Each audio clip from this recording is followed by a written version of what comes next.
আসসালামু আলাইকুম সুপ্রিয় 2024 সালের এসএসসি পরীক্ষার্থী বন্ধুরা, তোমরা যারা 2024 সালের এসএসসি পরীক্ষার্থী রয়েছে তোমরা অনেকে আমাকে কমেন্ট করে জানিয়েছো যে 2024 সালের টেস্ট পরীক্ষার জন্য কিছু সাজেশন দিয়েন। ঠিক আছে, তো তারই ধারাবাহিকতায় আজকে আমি মূলত রসায়ন সাবজেক্টটার হট কাট একটা সাজেশন বলতে শর্টকাট একটা সাজেশন বানিয়েছি, যেটা হচ্ছে অনেক বেশি গুরুত্বপূর্ণতার সাথে অ্যানালাইসিস করে বানানো হয়েছে। এবং এই সাজেশনটি পড়াশোনা করলে কিন্তু তোমরা 100%ভাবে ফাইনাল পরীক্ষার জন্য কিন্তু একটা সাপোর্ট পাবা আমি বলতেছি।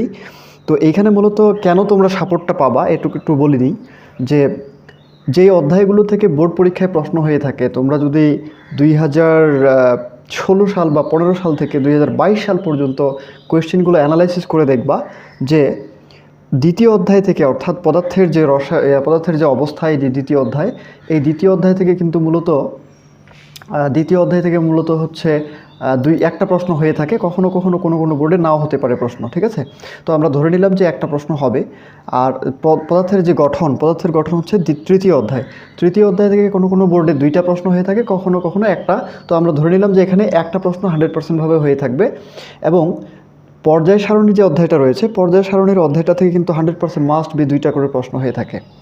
এবং রাসায়নিক বন্ধন পঞ্চম অধ্যায় রাসায়নিক বন্ধন, এই অধ্যায়টা থেকেও কিন্তু দুইটা প্রশ্ন মাস্ট বি হয়ে থাকে।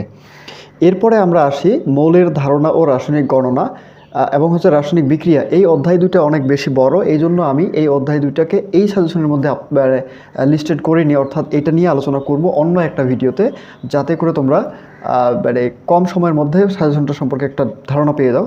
এবং 11তম যে অধ্যায়টা রয়েছে জীবাশ্ম, এই 11তম অধ্যায়টা কিন্তু খুব গুরুত্বপূর্ণ। হচ্ছে তোমাদের দুইটা সৃজনশীল প্রশ্ন প্রত্যেকটা বোর্ডে, অর্থাৎ তোমরা 2016 সাল থেকে বা 15 সাল থেকে শুরু করে নিয়ে 21 সাল বা 22 সাল পর্যন্ত যে প্রশ্নপত্র যদি অ্যানালাইসিস করো তাহলে কিন্তু বুঝে যাবা।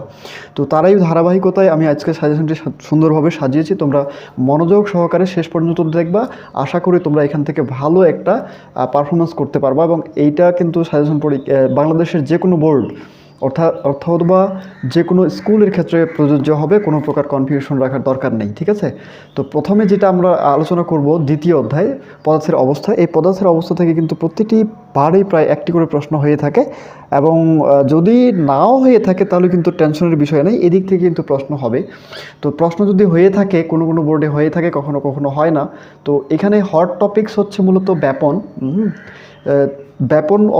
ব্যাপন পাঠের কিন্তু হচ্ছে পানিতে পটাশিয়াম পারম্যাঙ্গানেটের ব্যাপন, এইটা কিন্তু ভালো করে পড়বা। এটা 3 স্টার দিয়ে আমি চিহ্নিত করেছি। এবং হচ্ছে আরেকটা ব্যাপন আছে দুটি গ্যাসের ব্যাপন, এটা কিন্তু হচ্ছে 2 স্টার দিয়ে করেছি।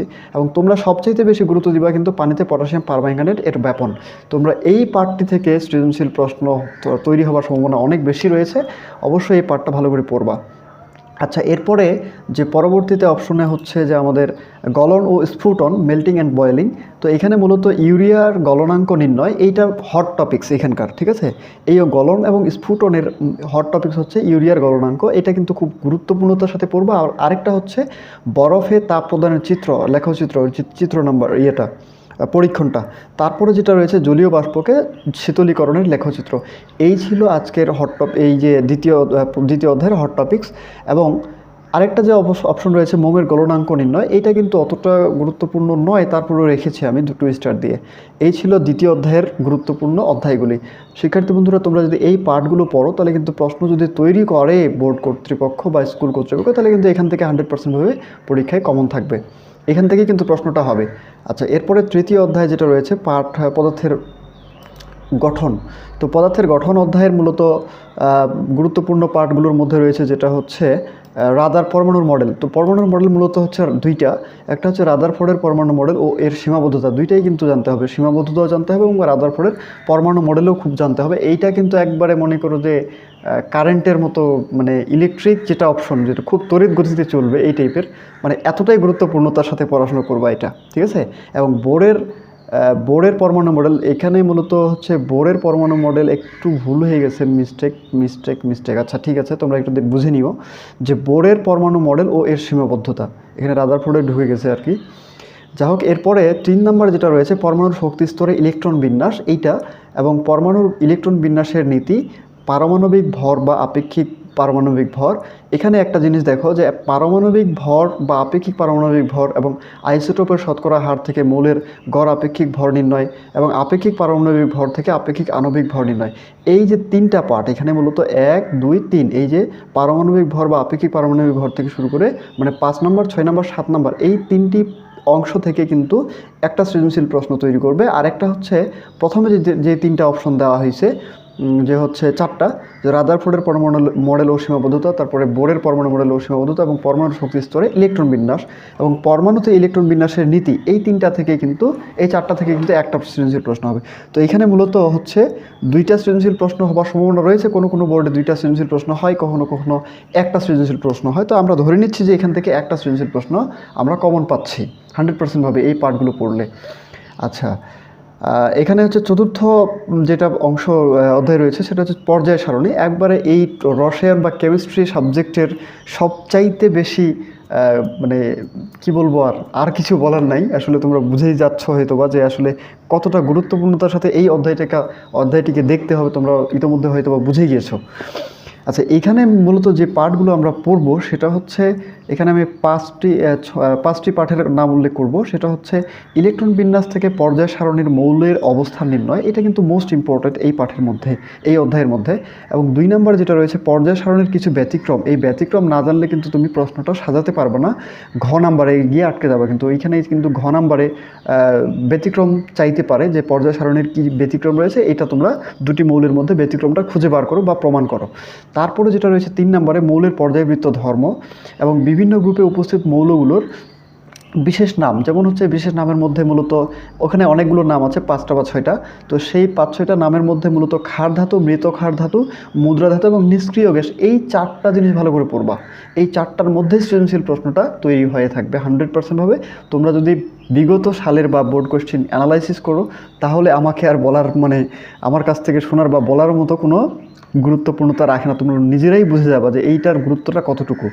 এরপরে 5 নম্বর যেটা অপশন রয়েছে পর্যায় সারণীর একই গ্রুপের মৌলগুলো দ্বারা গঠিত যৌগের বিক্রিয়া।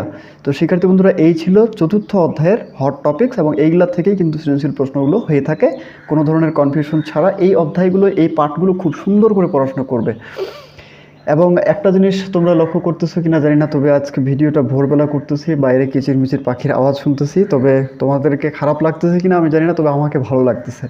আচ্ছা ঠিক আছে, কথার মাঝখানে একটু আনন্দ করে নিলাম।